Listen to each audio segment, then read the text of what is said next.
حضرت امام علی مقام رضی اللہ تعالیٰ عنہ نے اتنا بڑا کارنامہ سر انجام دے کے ہمارے سامنے انہوں نے پیغام کیا رکھا؟ تو پیغام یہ ہے کہ آپ نے یہ بات واضح کر دی کہ لوگوں میری ذات اعلیٰ ہے۔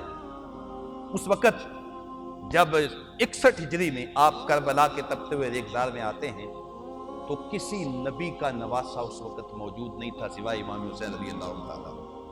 آپ صرف نبی کے نواسے نہیں ہیں، امام الانبیاء کے نواسے، اور آپ کی شان، آپ کی عظمت اس کو کسی ترازو میں تولا نہیں جا سکتا۔ حضرت سیدنا ابو ہریرہ رضی اللہ تعالیٰ عنہ ارشاد فرماتے ہیں کہ میں نے دیکھا آقا کریم صلی اللہ علیہ وسلم حضرت امام حسین کی زبان کو یوں چوستے تھے جیسے کوئی آدمی کھجور کو چوستا ہے، یعنی حضور کا لعاب دہن مبارک اور امام علی مقام رضی اللہ تعالیٰ عنہ کا لعاب دہن مبارک کٹھا، اور پھر کبھی ان کو گود میں بٹھاتے ہیں، کبھی ان کو اپنی چھاتی پہ لٹاتے ہیں، کبھی اپنے کندھوں پہ بٹھاتے ہیں، کبھی ان کے لیے سواری بن جاتے ہیں۔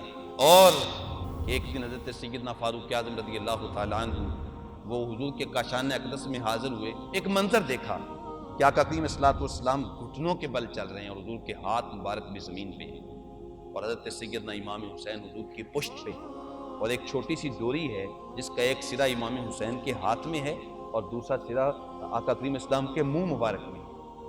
تو ہاتھ سے وہ ڈوری کھینچتے ہیں اور آقا کریم اسلام سواری بن کے آگے چل رہے ہیں۔ تو حضرت سیدنا فاروق اعظم جب حاضر ہوئے نا، عرض کیا یا ابا عبداللہ، یہ حضرت امام حسین کی کنیت تھی، اے ابو عبداللہ تیری سواری کتنی با کمال ہے، ایسی سواری تو کائنات میں کبھی کسی کو نصیب نہیں ہوئی۔ تو آقا کریم فرمایا اے عمر، سواری کی بات کرتا ہے یہ بھی تو دیکھنا سوار کتنا با کمال ہے، سوار بھی تو شاہ سوار ہے نا، تو سوار کی بات کر۔ تو یہ مقام، یہ مرتبہ حضرت سیدنا امام حسین کا رضی اللہ تعالیٰ عنہ، اور ہماری حالت تو یہ ہے کہ اقبال نے کہا تھا کہ خاک طیبہ از دو عالم بہتر است، آنکھ نک شہرے کے آن جا دل برست۔ فرماتے ہیں میرے لیے تو مدینے کی مٹی پوری کائنات سے افضل ہے۔ کیوں؟ فرماتے ہیں اس لیے کہ وہاں محبوب جو تشریف فرما ہے۔